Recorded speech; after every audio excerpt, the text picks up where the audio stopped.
un modelo universalista, la puesta temprana del cristianismo. El paso de un modelo de religión nacional a un modelo de religión universal a veces se puede incluso encontrar plasmado en textos. Vamos a utilizar uno de ellos, que corresponde a Hechos de los Apóstoles y que está narrando una circunstancia que se asocia a los primeros momentos del cristianismo. Y lo que nos encontramos es el momento fundante en el que cambia la interpretación en la cabeza de una comunidad, y muy particularmente en este caso en la de Pedro, en la de San Pedro, cambia el punto de vista. Desde pensar que solamente pueden ser seguidores de Cristo los que sean judíos y por tanto que cumplen adecuadamente las pautas de vida judías, los modelos identitarios que se encuentran plasmados en una dieta determinada, que relaciona esa dieta con una socialización determinada, con una comensalidad determinada, es decir, que quienes no cumplen la dieta no son susceptibles de compartir mesa, un asunto que ya se había planteado en el cristianismo, este cristianismo que se está construyendo en estos momentos, y que de hecho había sido una causa de enfrentamiento entre los modelos de Pablo y Pedro, los modelos de San Pablo y San Pedro. San Pedro defendiendo en un primer momento que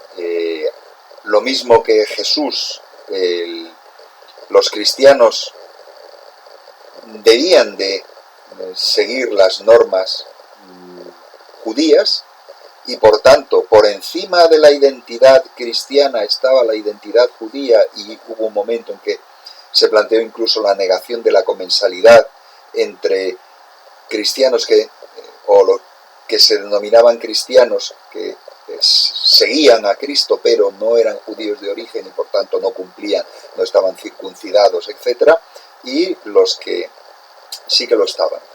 Entonces, ¿qué es lo que ocurre? ¿Qué es lo que transforma un modelo que podía ser equiparable a tantos otros grupos judíos que había en ese momento, en el momento del segundo templo, en el momento del entorno de, bueno, los años en el entorno del cambio de era, en el entorno y la época en que, por ejemplo, se destruye Jerusalén en la guerra 68-70 de la era, ese judaísmo de ese momento en el que había una cierta diversidad de puntos de vista, que por lo menos los conocemos algunos de ellos por las narraciones de Flavio Josefo, nos lo exponen de un modo muy interesante, pero también con los ojos del momento, y ahí del momento y de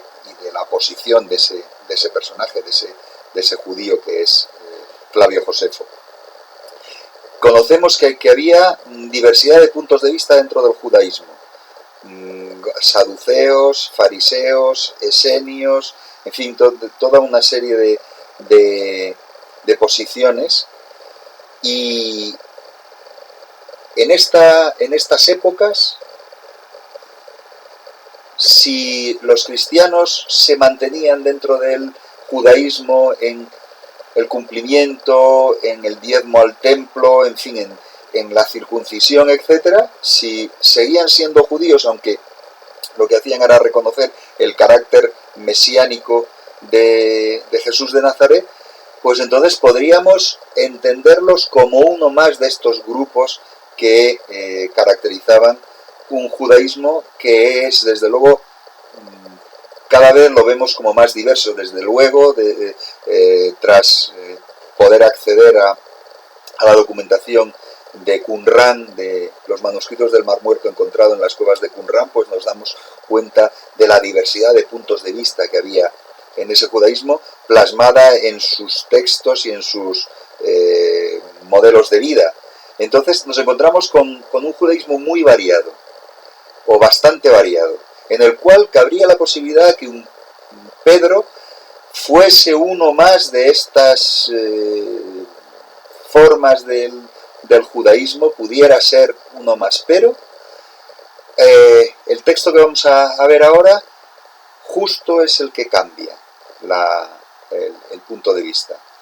Cambia el punto de vista de pertenecer a una religión nacional y por tanto tener una construcción identitaria que diferencia a unos, los cumplidores, judíos cumplidores, de otros que no serían tomados por judíos, es decir, goyim, que serían los gentiles, es como a veces se traduce la palabra gentil, se traduce la palabra goy, gentiles, los goyim, ¿no? Esa diferencia entre judíos y no judíos, pues aquí la encontramos que se rompe, y además lo que vamos a ver en este texto es justamente una caracterización de base teológica. Es decir, es la teología, o si quieren, la experiencia religiosa, la que construye una forma asumida también por Pedro, que hasta ese momento podía estar en la línea de que había que ser judío para ser plenamente cristiano, ese paso a una apuesta universalista, es decir, que cualquiera puede ser cristiano, cualquiera.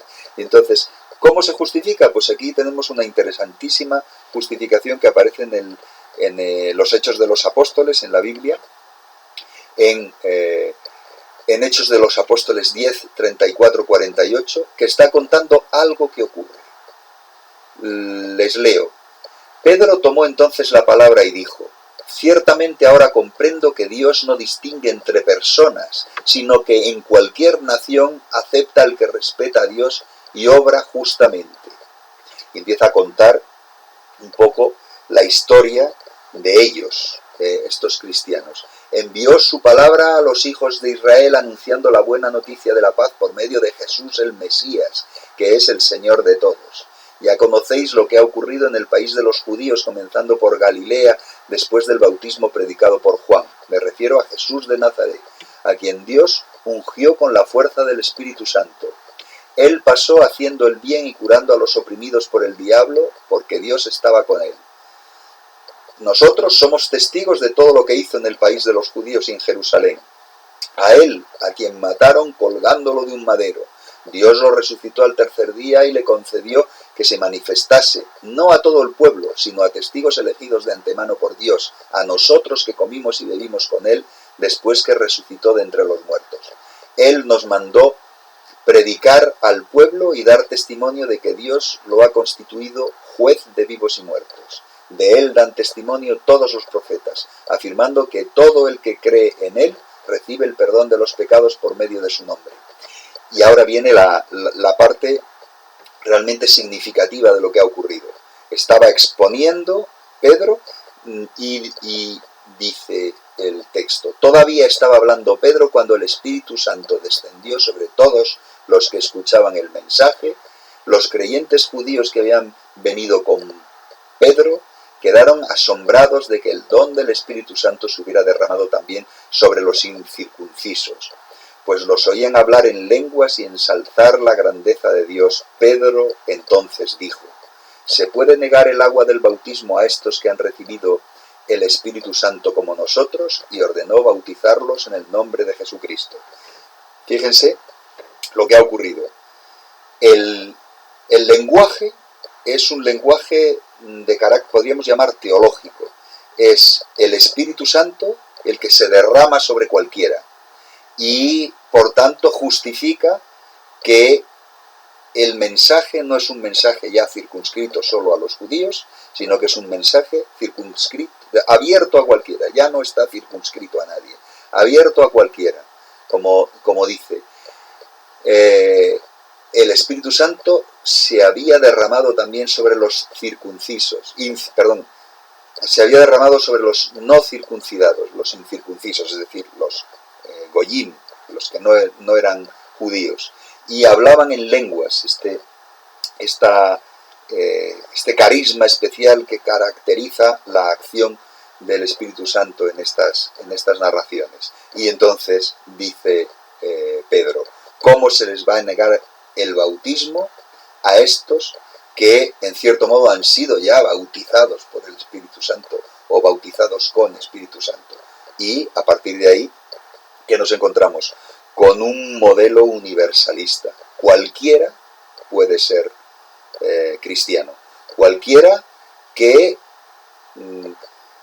se vea detrás de sus formas de actuar, por eso es lo que al principio planteaba,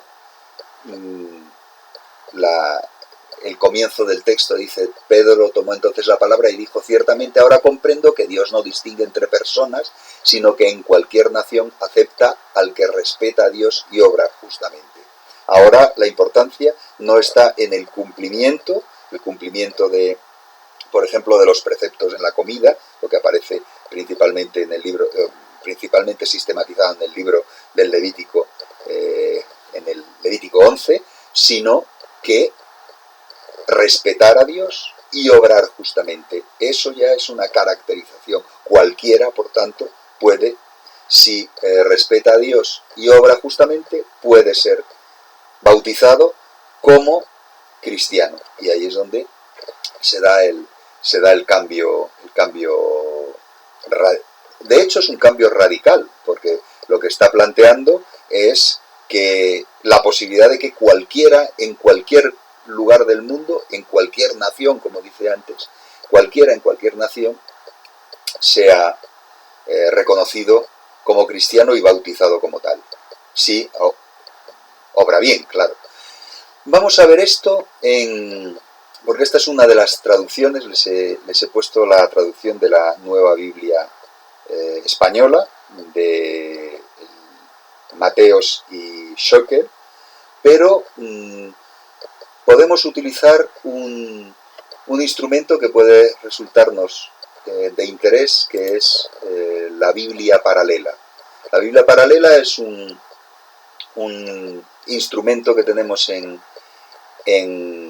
Internet y que nos incluye una gran diversidad de traducciones, pero también nos incluye los textos en las lenguas originales, traducciones al latín, la Vulgata está incluida, etc. Entonces vamos a tocar ahora mismo lo tenemos tal y como empieza, que es Génesis 1.1, que si se dan cuenta, Génesis 1.1 es el comienzo de la Biblia. A nosotros nos interesa ir a Hechos de los Apóstoles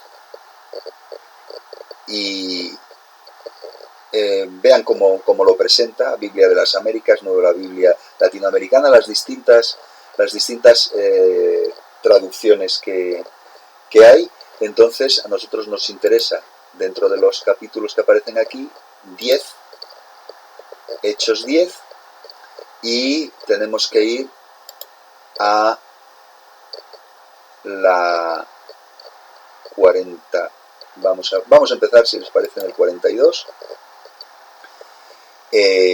42, ven que hay distintas versiones, distintas traducciones. 43, todavía no hemos llegado al punto que a nosotros nos interesa. 44, que es el que nos interesa. Mientras Pedro aún hablaba estas palabras, esta sería la traducción de la Biblia de las Américas, el Espíritu Santo cayó sobre todos los que escuchaban el mensaje, y 45 sería el siguiente, y también los creyentes que eran de la circuncisión que habían venido con Pedro. Los creyentes que eran de la circuncisión, recuerden que en la otra traducción que hemos estado viendo, pues directamente se decía los judíos. Entonces, vamos a ver cómo alguna alguna traducción específica. La traducción que suelen utilizar los evangélicos, que es la traducción llamada Reina Valera. En este caso tenemos la de versión de 1909. Tenemos que ir a avanzar porque es Hechos 10. Perdón, un momento. Hechos 10. 40, aquí empezamos 44. Estando aún hablando Pedro estas palabras, el Espíritu Santo cayó sobre todos los que oían el sermón, y se espantaron los fieles que eran de la circuncisión, que habían venido con Pedro, de que también sobre los gentiles se derramase el don del Espíritu Santo, porque los oían que hablaban en lenguas y que magnificaban a Dios. Y entonces respondió Pedro: ¿puede alguno impedir el agua para quienes no sean bautizados, para que no sean bautizados estos que han recibido el Espíritu Santo también como nosotros? Y les mandó bautizar en el nombre del Señor Jesús. Entonces le rogaron que se quedase por algunos días. Esta es el final del texto que hemos estado viendo. Y un poco arriba tenemos el 34. Entonces Pedro, abriendo su boca, dijo: por verdad hallo que Dios no hace acepción de personas, sino que cualquiera de cualquier nación que le teme y obra justicia se agrada. Vamos a ver este texto por si nos interesase, pues por ejemplo alguna parte que nos interese ver las palabras, por ejemplo, cómo dicen, cuál es la palabra que aparecía en el texto original, que recuerden que los Hechos de los Apóstoles, como el Nuevo Testamento, lo conocemos nosotros en griego. Entonces nos iríamos al griego y vamos avanzando al punto que a nosotros nos interesa, que era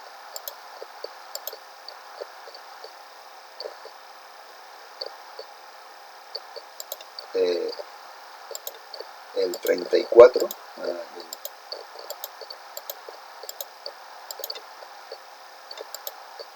Y entonces vemos lo que dice.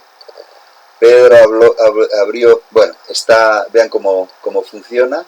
Hacen una transliteración, ponen directamente el griego, el texto en griego, y hacen una traducción, tenemos una traducción al inglés. Pero claro, ahí es fácil encontrar las palabras que a nosotros nos interesan. De todas formas, si quieren, tienen el texto griego directo abajo, ¿no? Entonces, lo que nos interesa es ver lo que aparece en 35. Nación, lo que hemos visto de cualquier nación, utiliza el término ethneis, ethnei, que es, bueno, podríamos decir etnia, lo cual sería, desde nuestro punto de vista, muy interesante, el que la palabra que utilice sea etnia. ¿Y qué más palabras podemos encontrarnos aquí que nos interesen? Fíjense las traducciones, el texto, qué palabras utiliza para aquello que decíamos de los circuncisos, etc. Dice: envió a los hijos de Israel. Eso es lo que efectivamente dice. Apesteilen tois huiois Israel. O sea, a los hijos de Israel. Por tanto, bueno, pues esa parte que nos interesa lo vemos muy claro aquí. Veamos a ver el 44, que es tan interesante, porque es el planteamiento de la bajada del Espíritu Santo. A ver, bueno, neumato haion, aparece Espíritu Santo, está así planteado, neumato haion. Han visto que está con mayúsculas, neuma y haion. Está incluido con mayúsculas. Por ejemplo, si estuviésemos utilizando otras versiones, la traducción, por ejemplo, de los Testigos de Jehová, generalmente la llamada traducción del Nuevo Mundo de las Escrituras, generalmente cuando se incluye la palabra Espíritu Santo, no lo ponen con mayúscula, sino con minúscula, porque estiman que es el Espíritu Santo de Dios, no es una figura equivalente a la de Dios, porque no acepta los modelos estándares trinitarios que sí que encontramos aquí en estos textos, como pueden ver. Bueno, tenemos muchas otras posibilidades, hasta multilingüe, por si lo quieren ver en varios pinchamos si quieren y lo ven. La Biblia del King James, la célebre, esta Biblia tan famosa en el mundo inglés y anglosajón. Reina Valera 1909, portugués, en fin, lo que les decía, un multilingüe. Podemos tener un griego, esta es otra forma de presentarlo, que son los distintos textos griegos, por si nos interesa ver diferencias entre autores. Miren, esta es muy interesante porque lo que les decía antes, Pneuma to Haion aparece con minúsculas, aquí aparece con mayúsculas, aquí aparece con minúsculas, en esta otra vez es minúsculas, en esta otra vez es minúsculas, en esta pneuma con mayúsculas y agion con minúsculas, en esta minúsculas, en esta mayúsculas. Es decir, vean cómo dependiendo de el texto que estemos viendo, el texto griego que estemos viendo, se escribe de una manera y de otra. Si se pone con mayúsculas, estás predeterminando que se trata de algo hasta personal. Podríamos decir eso. Si aparece con minúsculas, es que estamos hablando del Espíritu de Dios, no de uno de los... O sea, no es necesario que si está en minúsculas pensemos que es una figura, una hipóstasis, como se llama, una hipóstasis de la Trinidad, digamos que tercera hipóstasis de la Trinidad, en que está el Padre, el Hijo y el Espíritu Santo. En este caso no tendríamos ese nivel de identificación. Entonces, por eso puede ser extraordinariamente interesante puntualmente entrar a ver este recurso como es la Biblia paralela. Y en resumen, lo que hemos estado extrayendo de este texto es que estamos ante un momento fundante en el que todo un bloque de seguidores cristianos primeros, que son los que siguen a Pedro, todo ese bloque acepta que cualquiera pueda ser cristiano. Cualquiera, aunque no esté circunciso, aunque no cumpla las normas de comensalidad y de convivialidad que caracterizan a cualquier judío. Es decir, que se podía ser cristiano sin ser judío en igualdad de condiciones que los cristianos que son judíos, que es el caso de todos los primeros. Todos los primeros cristianos eran judíos, todos ellos, todos los apóstoles e incluso el propio Pablo de Tarso. San Pablo también era judío. Lo que pasa es que Pablo desde el principio abrió sus puntos de vista a la totalidad del mundo que le rodeaba, ya fuesen judíos o no fuesen judíos, ya estuviesen circuncidados los varones o fuesen, como era lo habitual en el mundo mediterráneo, no circuncisos. Este es el gran cambio.